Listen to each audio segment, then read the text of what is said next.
2 रकात नमाज पढ़ी जाती है, लेकिन ये हमारे समाज में राइज है नमाज वहशत कब्र। इसके नमाज वहशत कब्र से भी पहले एक ऐसा मुस्तहब है कि जो हमारे यहाँ पे राइज नहीं है। आमतौर पे हमारे यहाँ वो मुस्तहब अदा नहीं किया जाता। अब शायद धीरे धीरे कुछ लोग उसकी तरफ मुतवज्जो हो रहे हैं, हालांकि नमाज वहशत कब्र से भी पहले वो मुस्तहब है, और वह है मरने वाले की जानिब से सदका निकालना। ये नमाज वहशत कब्र से पहले की बात है। नमाज वहशत कब्र क्या रिवायात में मौजूद है। हुज़ूर सरवर कायनात हज़रत मोहम्मद मुस्तफ़ा सल्लल्लाहु अलैहि वसल्लम, हुज़ूर जब इंतकाल हुआ मरने वाले का, तो हुज़ूर ने कहा कि भाई तुम जो है अपने मरने वाले के लिए सदका निकालो, कब्र की जो पहली रात है उसके लिए सदका निकालो। उसने कहा सरकार मेरे पास तो कुछ है ही नहीं, मैं क्या सदका निकालूं, मेरे पास निकालने के लिए कुछ भी नहीं है। तब हुज़ूर ने कहा कि तुम्हारे पास सदका निकालने के लिए कुछ नहीं है तो तुम 2 रकात नमाज अपने मरने वाले के लिए पढ़ो। और फिर हुज़ूर ने नमाज वहशत कब्र की तलकीन की। कब? पहले किसका जिक्र किया? पहले जिक्र किया गया सदक़े का, कि तुम अपने मरने वाले के लिए सदका निकालो। सदका नहीं निकाल पा रहे हो तो फिर तुम 2 रकात नमाज वहशत कब्र पढ़ो। और अगर कोई सदका भी निकालता है, नमाज वहशत कब्र भी पढ़ता है, तो ये और अच्छी बात है कि लेकिन सदक़े का निकालना नमाज वहशत कब्र से पहले जिक्र किया गया है। रिवायात में बाकायदा मौजूद है कि मरने वाला देखेगा कुछ लोग हैं जो थाल के अंदर कुछ सजा के लेके आ रहे हैं, और उस थाल में थाल है और थाल के अंदर खान है और उसमें से नूर निकल रहा है। तो पूछेगा भाई ये नूर के खान क्या है? तो कहा जाएगा कि ये वो सदका है जो तेरे वारिसान ने तेरी तरफ से निकाला है। तो कब्र में मुर्दा देखेगा उन्हें, वो नूर की शक्ल में उसके सामने आएगा। तो सदक़े का जाहिर सी बात है हमारे यहाँ पर तकदीर को बदल देने वाला अगर कोई अमल है, जो मुकद्दर को बदल दे, जो मौत को टाल दे, ऐसा कोई अगर अमल है तो हमारे यहाँ क्या सदका है। कहा जाता है कि मौत को भी टाल देता है। अगरचे अल्लाह का नबी अगर ये दुआ करके जाए, हज़रत ईसा अलैहिस्सलाम के लिए मौजूद है कि हज़रत ईसा अलैहिस्सलाम जब निकले हैं हवारियों के साथ तबलीग के लिए, तो तबलीग करते जाते हैं, ज़मीन आसमान जहाँ जहाँ भी जो नेमात देखते हैं उनके बारे में बताते चले जाते हैं हज़रत ईसा अलैहिस्सलाम। ये तबलीग करने का उनका अपना अंदाज़ था। रिवायत कहती है कि एक जगह से गुजरे तो देखा एक मकान है जो सजा हुआ है, लाइटिंग वाइटिंग हुई हुई है, चहल पहल हो रही है, लोग खुशी मना रहे हैं। तो हज़रत ईसा रुके। वो कब्र वाला वाक़या आपने सुना है, हज़रत ईसा ने कहा जल्दी जल्दी गुजर जाओ, इस पर अज़ाब होने वाला है। वो वाक़या, इस तरह के कई वाक़यात मिलते हैं। उसमें से एक वाक़या ये भी है जो हमारे मौजू से मुताल्लिक़, वो ये है कि हज़रत ईसा ने सजे हुए घर को देखा कि सब लोग खुशियाँ मना रहे हैं, सब लोग खुश हैं, लिबास से चेहरे से लग रहा है कि हाँ भाई खुशी मना रहे हैं। हज़रत ईसा ने कहा कि इनको पता ही नहीं है कि आज जिस घर में खुशियाँ मनाई जा रही है कल उसी घर के अंदर जो है वो गम मनाया जाएगा। जितने ये लोग आज खुश हो रहे हैं उससे ज़्यादा कल इन लोगों को गमगीन होना पड़ेगा। कहा क्यों? कहा कि मालूम हुआ तो पता चला कि भाई यहाँ पे तो जो है वो साहिब खाना उसके लड़के की शादी है, इनकी यहाँ पे तो नई दुल्हन आने वाली है, घर में नई बहू आने वाली है। तो हज़रत ईसा ने कहा कि वो दुल्हन जो आज डोली में सवार होके आएगी कल उसी का जनाजा इस घर से रुखसत होगा। जो दुल्हन आएगी आज इस घर के अंदर कल उसका जनाजा जो है यहाँ से रुखसत होगा। और ये कह के हज़रत ईसा आगे बढ़ गए। हज़रत ईसा आगे बढ़े तो उनमें से जो हवारियों में से एक जो था अगले दिन उसका गुजर हुआ उसी महल्ले से। अब वो हज़रत ईसा की कोई तस्दीक करने नहीं आया था, इत्तेफाक था, उसका कुछ काम था, तो उसी से उधर से गुजरा, गली नंबर 19 से गुजर हुआ मस्जिद ज़हरा से। अगले दिन इत्तेफाक से फिर काम हुआ तो फिर गुजर हो गया। गुजर हुआ तो उसने देखा कि वही मकान है आज फिर सजा हुआ है, लाइटिंग है, खुशी है, खुशियाँ मना रहे हैं लोग, दावतें चल रही हैं। तो एक बार उसने कहा कि भाई कल तो हज़रत ईसा ने कहा था कि इस घर के अंदर जो आज खुशी है कल इसमें गम मनाया जाएगा, आज इसमें डोली आ रही है कल जनाजा निकलेगा। लेकिन वो हज़रत ईसा ने कुछ कहा, यहाँ तो फिर वही माहौल है खुशी का। तो वह आगे बढ़ा और अपना काम भूल गया जिस काम के लिए जा रहा था। उसने पहले कहा कि ये मालूमात कर लो कि मामला क्या है। उन्होंने जाकर साहिबा खाना से पूछा कि भाई आपके यहाँ शादी हुई है? कहा जी हाँ। कहा जी दुल्हन आपकी? कहा बिल्कुल ठीक है, अपने कमरे में मौजूद है, ठीक है बिल्कुल तैयार है। कहा कि अच्छा बिल्कुल ठीक है? कहा कि हाँ बिल्कुल तैयार है, बिल्कुल ठीक है।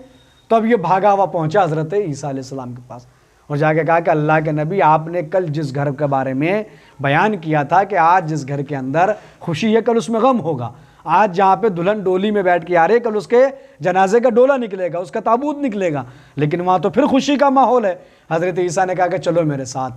अब हज़रत ईसा तमाम माहौल के आगे उस घर के अंदर, घर में आए तो साहिब खाना खुश हो गया कि जिसका कलमा पढ़ता हूँ मैं जिस नबी का, वो नबी मेरे घर तशरीफ़ लाए। वो बड़ा खुश हुआ, उसने इस्तकबाल किया जिस तरह से इस्तकबाल किया जाना चाहिए। हज़रत ईसा ने कहा कि भाई मुबारकबाद दी, बस ऐसा शादी हुई थी। कहा क्या मैं तुम्हारी दुल्हन से जो आई है उनसे कुछ बात कर सकता हूँ? उसने कहा कि भाई अल्लाह के नबी, ये तो हमारी बहू के लिए शरफ़ की बात है कि जिस नबी का वो कलमा पढ़ती है वो उनसे गुफ्तगू करना चाहते हैं, उनसे बात करना चाहते हैं। कहते हैं हज़रत ईसा दुल्हन के कमरे में पहुँचे, उससे मालूमात की, और उससे बाद हज़रत ईसा ने कहा कि तुमने ऐसा कौन सा काम अंजाम दिया है कि जिसके ज़रिए से तुम्हारी मौत जो आने वाली थी वो टल गई है। हज़रत ईसा ने दुल्हनी से सवाल किया, तो हज़रत दुल्हन ने कहा कि चूँकि शादी का माहौल था, वो बता रही है शादी का माहौल था, और जब शादी का माहौल था तो मैंने देखा कि हज़रत ईसा ने कहा कि तुम अपनी जगह से ज़रा खड़े तो हो जाओ। वो अपनी जगह से खड़े हुई तो हज़रत ईसा ने देखा कि सांप है, बड़ा जहरीला सांप है, और वो सांप अपने दुम को अपने मुंह में दबाए हुए पड़ा है। उसकी दुम, उसकी पूंछ उसके मुंह में दबाए हुए पड़ा है। हज़रत ईसा ने कहा कि इसके डसने के ज़रिए से तेरी मौत लिखी हुई थी, लेकिन तूने ऐसा कौन सा फेल अंजाम दिया, ऐसा कौन सा काम अंजाम दिया जिसके ज़रिए तेरी मौत टल गई। अब उसने कहा हज़रत ईसा अलैहिस्सलाम से कि अल्लाह के नबी, क्योंकि शादी का माहौल था, सब थके हुए थे, सब सो गए। जाहिर सी बात है शादी में हमारे ये होता है कि मंडा 3 बजे तक चला, बारात 3-4 बजे तक रुखसत हुई, और नमाज फ़जर को किसकी फुर्सत रहती है भाई, कौन नमाज फ़जर पढ़ता है, सब थक के सो जाते हैं। तो उसने कहा सब थके हुए सो रहे थे, हर एक सो रहा था कि मैं जाग रही थी तो मेरे कानों में आवाज़ है किसी ने दक्कुल बाब किया, और किसी ने कहा कि मैं बहुत दिनों से भूखा हूँ, कोई है जो मुझे खाना खिला दे, कोई है जो मेरा पेट भर दे। वह कहते हज़रत ईसा कहती है कि मैं उठी, और मैं उठने के बाद बावर्ची खाने में गई, मैंने वहाँ पे जाके देखा कि खाना रखा हुआ है। वो खाना मैंने सदक़े के तौर पर निकाल कर, सदका अपना जानो माल का सदका के तौर पर वो खाना उसके हवाले किया, और मैंने जो सदका निकाला मैंने उस सब। ज़ाहिर सी बात है कि हमारे यहाँ पे तो जो नई नई दुल्हनें होती हैं वो तो घर में निकल भी नहीं सकती है। वो पुराना ज़माना था जब नहीं निकलती थी, अब तो शादी से पहले भी दुल्हनें जो है वो शौहर के साथ घूमती है, शादी के पहले भी घूमती है और बाद में भी घूमती है। लेकिन वो ज़माना था कि जब ऐसा होता था। वो कहती नई दुल्हन थी लेकिन वो उठ के गई और कहते हैं मैंने चूँकि सदका निकाला। हज़रत ईसा ने कहा ये सदक़े का कमाल है और सदक़े का असर ये है कि जो मौत को टाल देता है, तो जो सदका मौत टाल सकता है वो मुर्दे के कब्र से अजाब को भी टाल सकता है। सलवात पढ़ दीजिए मोहम्मद वाले मोहम्मद।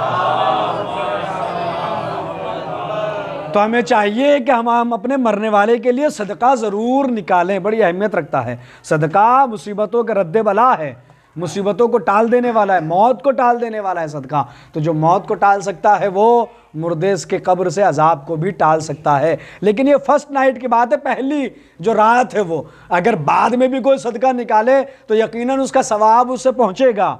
लेकिन जाहिर सी बात है पहली रात फिशार होना, कब्र का दबाना, सवाल मुनकर नकीर करके सवाल करना, ये सब पहले ही दिन होता है जब मुर्दे को दफन किया जाता है। सारे मामला जब पेश आते हैं कि उसको कब्र को फिशार भी होता है, उसके आके मुनकर नकीर उससे सवालात भी करते हैं।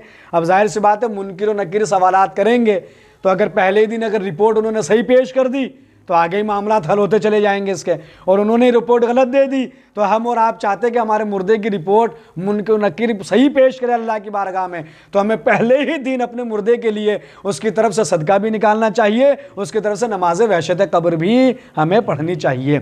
और उसके अलावा फिर जितने भी इसाल हम हो सके इसाल सवाब उसके लिए करें।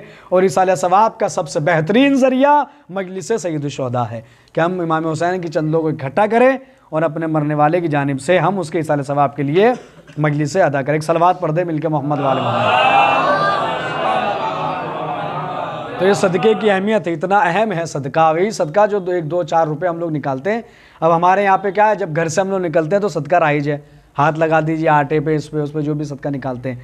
लेकिन 2 रात ऐसी बताई गई है कि जिस बाकायदा ताकीद की गई है उसमें हम लोग भूल जाते हैं। एक मुर्दे के लिए पहली जो कब्र की रात है उस दिन कि उसके लिए सदका निकाला जाए, और एक शब कद्र के लिए कहा गया है कि शब कद्र में इंसान सदका निकालना फरामोश ना करे, ज़रूर ज़रूर सदका निकाले। अब हम अगर ऐलान किया था कब्रिस्तान में कि मुर्दे की जानिब से सदका निकालिए आप, और लोग उस पर एतराज़ात करते हैं, साहब ये कौन सी बात है, ये तो नई बात आ गई, हमें पता ही नहीं था। भाई अगर आपको नहीं पता था तो इसका मतलब ये नहीं कोई बात शरीयत में नहीं है। शरीयत नई नहीं है, 1400 साल पुरानी शरीयत है, कोई बात नई दाखिल नहीं की गई है। यह अलग बात है कि हम मुतवज्जो नहीं थे, हमें पता नहीं था इसके बारे में। लेकिन अब जब ऐलान होता है कब्रिस्तान में का सब मरने वाले की तरफ से आप सदका निकालें, तो कुछ लोग तो मजाका उड़ाते हैं उसका, साहब ये कोई नई बात लेके आ गए हैं। कुछ लोग एतराज़ करते साहब ये सदका क्या होता है, मरने वाले की जानिब से क्या सदका है। यकीनन मरने वाले की जानिब से सदका निकालना उससे मोहब्बत के इजहार का तरीका है कि हम मरने वाले से मोहब्बत करते हैं। हर एक यही चाहता है कि जो उसका मरा है, सगा कोई भी है, अपना है, तो उस पर अज़ाब कब्र ना हो, उस कब्र में तखफीफ हो। तो सबसे बेहतरीन अमल यह है कि आप उसकी जानिब से सदका ज़रूर निकालें, इसलिए कि वो मौत को टाल देने वाला अमल है। तो जो मौत को टाल सकता है वो अज़ाब को भी ज़ाहिर से बात है टाला जा सकता है। एक और सलवात पढ़ दे आप तो कुछ अमल है, मुस्तहबात है कि जिनका ख्याल रखना बहुत ज़रूरी होता है कि उसका ख्याल रखा जाए। और कब्रिस्तान हम लोग को जाना चाहिए ज़ियारत के लिए, बाकायदा कहा गया कि आप लोग जाएँ कब्रिस्तान के अंदर ज़ियारत के लिए जाएँ, वहाँ पे जाके फ़ातिहा पढ़ें। और जितना हम लोग पढ़ेंगे नमाज वहशत क़ब्र फ़ातिहा उतनी ही हमारे लिए पढ़ी जाएगी। मरना सबको है, कोई ऐसा बंदा नहीं जिसको नहीं मरना है। तो मरने के बाद फिर इंसान क्या, कब्र पे क्या लिखा रहता है, मोहताज फ़ातिहा। कब्रिस्तान जाते कतबा होता है, क्या लिखा रहता है, मोहताज फ़ातिहा, यानी बेचारा वो फ़ातिहा का भी मोहताज हो गया है। हर एक मरने के बाद फ़ातिहा का मोहताज हो जाएगा। तो अगर हम ये चाहते हैं कि हमारे मरने के बाद हमारे लिए ज़्यादा से ज़्यादा नमाज वहशत क़ब्र पढ़ी जाए, हमारे मरने के बाद ज़्यादा से ज़्यादा हमारे लिए फ़ातिहा पढ़ी जाए, तो हमें ज़िंदगी में चाहिए कि हम ज़्यादा से ज़्यादा जैसे ही मौत की इत्तला हो तो हम नमाज वहशत क़ब्र अदा करें, हम उसके लिए फ़ातिहा पढ़ें, ताकि मरने के बाद हमारे लिए भी पढ़ी जाए, जिसका इंसान मोहताज हो जाएगा कब्र में। तो ये मुसीबतों को टाल देने वाला अमल है। जितना हम इसाले सवाब करेंगे मरने वाले के लिए, वो मरने वाले से मोहब्बत का इजहार होगा कि हम अपने मरने वाले से मोहब्बत करते हैं। और सबसे आसान अमल मैंने अर्ज़ किया कि मजलिस है। मजलिस में करना क्या है, 2-4-500 का तबरुक लाना है, मौलवी साहब को मजलिस लेके आना और मजलिस हो गई। कितने लोग फ़ातिहा के लिए हाथ उठाएंगे, जितने सूरा पढ़ा जाएगा उतना ही मुर्दे को उसका सवाब मिलेगा। और ज़िक्र हुसैन, ये ना समझे कि हमने मजलिस करा दी साहब, किसी के इसाले सवाब की मजलिस है तो उसी को सवाब है, ऐसा नहीं है। सबसे पहले तो ज़िक्र हुसैन सुनने का सवाब हमें मिलेगा कि हमने मौला का ज़िक्र सुना 10-15-20 मिनट, उसका सवाब हमें मिलेगा। फिर हम जब सूरह अल-हम्द की तिलावत करेंगे तो मुर्दे को तो सवाब मिलेगा ही, हमें भी तो कुरान की तिलावत करने का सवाब मिलेगा। अगर हमने अल-हम्द पढ़ी है, 3 बार कुल पढ़ा है, तो मुर्दे को सवाब तो जाएगा ही, लेकिन क्या हमें भी तो कुरान पढ़ने का सवाब मिलेगा, हमें भी मिलेगा। अगर हमने 2 आंसू निकाले इमाम हुसैन की याद में तो मजलिस का सवाब उसको गया, लेकिन हमारी आँख से निकलने वाला आंसू हमारी शिफाअत का ज़ामिन बन जाएगा, हमारी बख्शिश का सामान बन जाएगा। इसीलिए कि यही तो है हमारे पास, और क्या है हमारे पास, बख्शी का सामान हमारे पास। नमाज़े रोज़े जो हमारे अमाल है वो हम और आप जानते हैं कि किस लायक हैं, इसलिए कि हमारे जिस्म मुसल्ले पे होते हैं, दिमाग हमारे बाज़ारों में होते हैं, ये हमारी नमाज़ों के आलम है। लेकिन हमारे पास जो आंसू है इमाम हुसैन की याद में बहने वाला, अगर ये इखलास क़ल्ब के साथ निकला है, मारिफत के साथ निकला है, तो ये बख्शिश का सामान बन जाएगा। इसलिए कि एक माँ की दुआ है, एक माँ की तमन्ना है कि मेरे लाल पे रोएगा कौन, जब मेरा लाल अकेला होगा तो रोएगा कौन। तो फरमाया कि अल्लाह कौम पैदा करेगा कि जो रोएगी इमाम हुसैन पे। अब हम और आप ये कहते हैं कि हम वो कौम हैं कि जिसके लिए जनाब सैयदा ने दुआ की, तो जब वो कौम है तो हमारा काम है हम हुसैन पे गिरिया करें, हम हुसैन पे मातम करें। आज की तारीख जो गुजरी है, एक 14 साल के शहज़ादे से मंसूब तारीख गुजरी, यतीम हसन से शहज़ादा कासिम की विलादत बसादत की तारीख गुजरी है। जो आज की तारीख गुजरी है ये शहज़ादे की विलादत की तारीख है। ऐसा शहज़ादा कि 13-14 साल का शहज़ादा है और इजाज़त मांगता है आके, तो चचा क्या कहते हैं कि तुम मेरे भाई की अमानत हो, मैं तुम्हें कैसे इजाज़त दे दूँ। लेकिन करबला की माओं के कलेजे कितने मजबूत हैं कि फरवा जब कासिम को देखती कहती तुम अभी तक ज़िंदा हो, तुमने चचा पे जान कुर्बान नहीं की। कहते चचा मुझे इजाज़त नहीं देते। कहा कि हाँ तुम्हारे बाबा ने एक तावीज़ बांधा था, कहा जब मुसीबत हो तो तावीज़ को खोल लेना, इससे बड़ी मुसीबत क्या होगी कि वक्त का इमाम नरग़े आदा में घिरा हुआ है। बाजू से तावीज़ को खोला, चचा की खिदमत में ले आए, भाई ने भाई की तहरीर को देखा, अरे आंखों से लगाया, चूमा उसे, बोसा दे के जो पढ़ना शुरू किया तो लिखा था ए मेरे भाई हुसैन में करबला में नहीं होऊंगा, लेकिन मेरी जानिब से मेरे बेटे की कुर्बानी को कबूल करना। जब भाई ने भाई की इजाज़त को देखा, रिवायतें कहती अब्बास ने अपने हाथों उसे घोड़े पे सवार किया, खालिस कुर्ते में पहुंचे जंग की। रिवायतें कहती है एक बार आवाज दी कि बनी हाशिम का शहजादा है, जब भी मारा है धोखे से मारा है। सारी फौजों ने एक बार हमला किया। अरे हसन का यतीम जब घोड़े से जमीन पे आया, एक तरफ से अब्बास दौड़े, एक तरफ से हुसैन। फौजे यजीद ने आते हुए देखा तो दाएं के घोड़े बाएं हो गए, बाएं के घोड़े दाएं हो गए। कासिम जब तक जीन पे थे कासिम थे, जमीन पे आए तो तकसीम हो गए। हुसैन ने अबा का दामन बिछा दिया, कासिम के लाशों को जमा किया, खैमे में लेके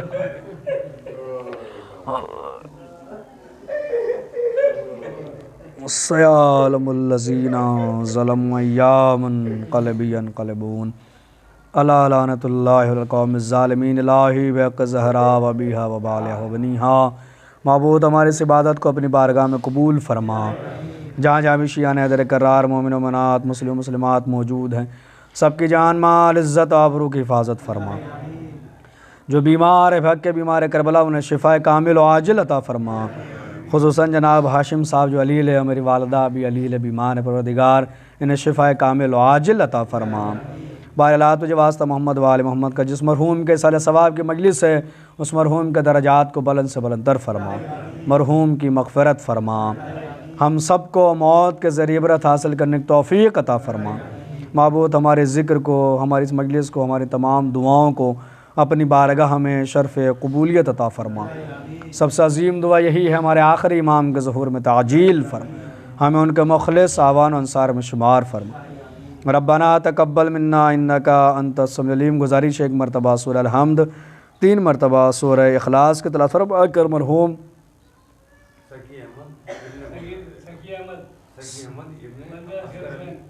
सकी अहमद इब्ने असगर अली की रूह को इनका अलावा सवाब